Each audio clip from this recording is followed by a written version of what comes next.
Degree of Comparison Part 2.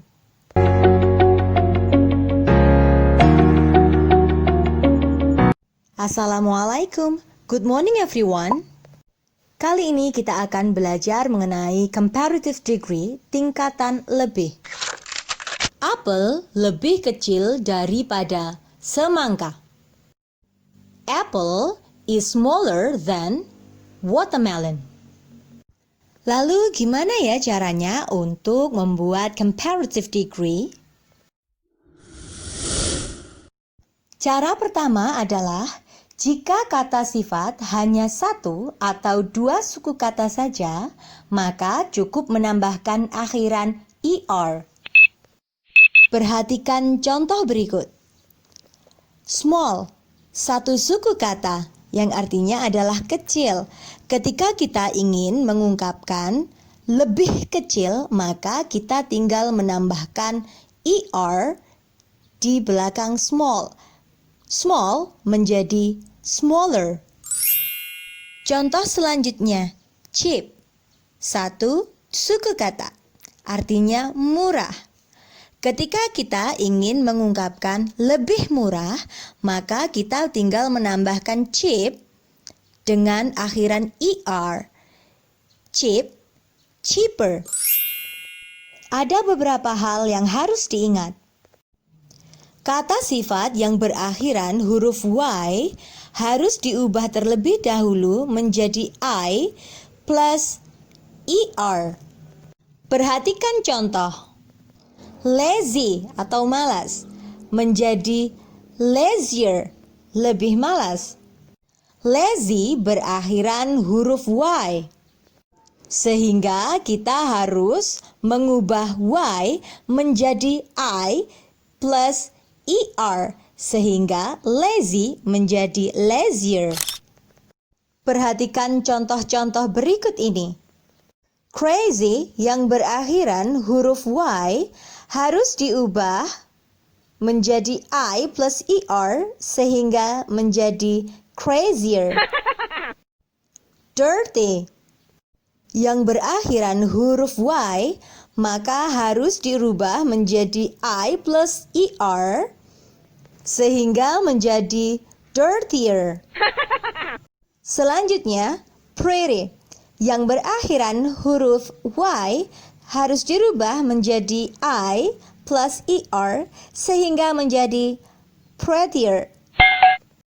Crazier, dirtier, dan prettier adalah tingkatan lebih.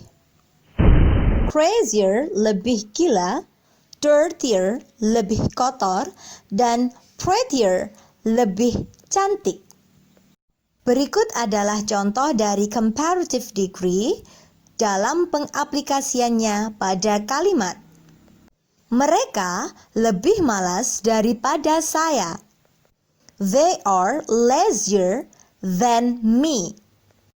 Harus diingat bahwa kata sifat selalu menggunakan to be, sehingga setelah subjek maka harus diberikan to be, kemudian kata sifat. Jangan lupa gunakan pula then. Ini adalah penanda perbandingan.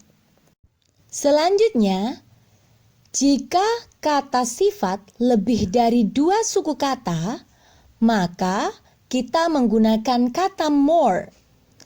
Perhatikan contoh. Expensive lebih dari dua suku kata. Bagaimana cara menghitungnya?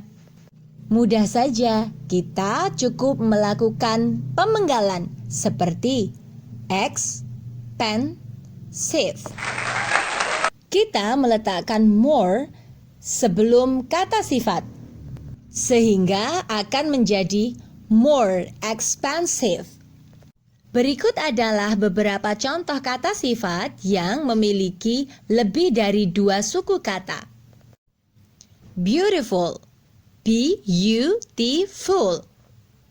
Karena lebih dari dua suku kata, maka kita menggunakan more beautiful. Diligent, diligent. Karena lebih dari dua suku kata, maka kita menggunakan more diligent. expensive. Expensive. Lebih dari 2 suku kata, maka kita menggunakan more expensive. Mari kita lihat perangkaiannya dalam kalimat. Tasku lebih mahal daripada cincin itu. My bag is more expensive than the ring.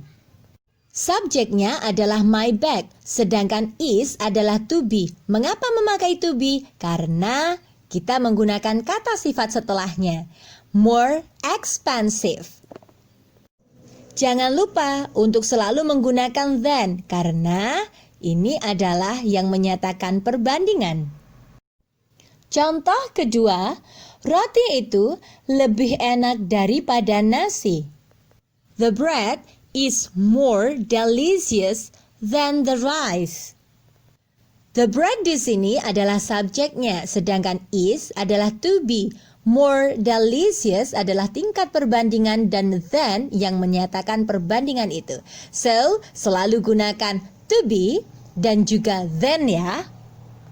Sekali lagi Miss Oni ingatkan bahwa dalam kalimat perbandingan kamu harus selalu menggunakan to be karena kata sifat sehingga wajib menggunakan to be.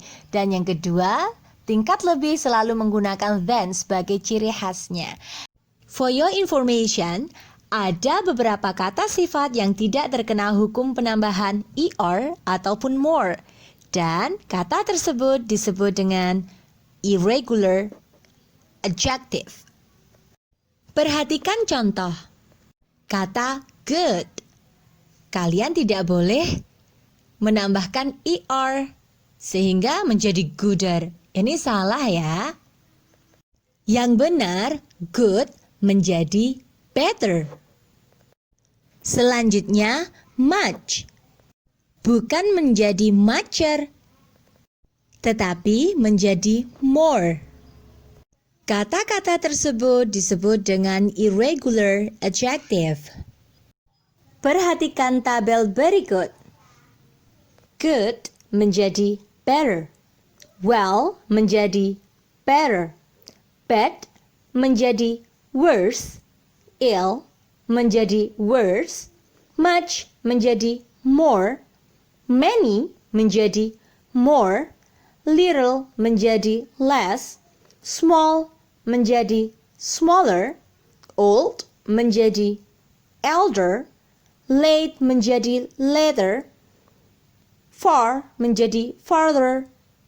Dan far menjadi further. Nah, gimana caranya menguasai materi seperti ini? Tidak ada kata lain kecuali dihafalkan. Cara menghafalkan yang baik adalah dengan niat yang baik. Dan jangan lupa makan dulu. Karena kalau kamu nggak makan, ntar bisa lapar. Oke, hanya bercanda saja. Tapi beneran ya, satu-satunya cara cuman dihafalkan saja. Sekian penjelasan dari saya. See you on the next video dan jangan lupa kerjakan tugas kalian di Google Classroom. Have a nice day. Wassalam.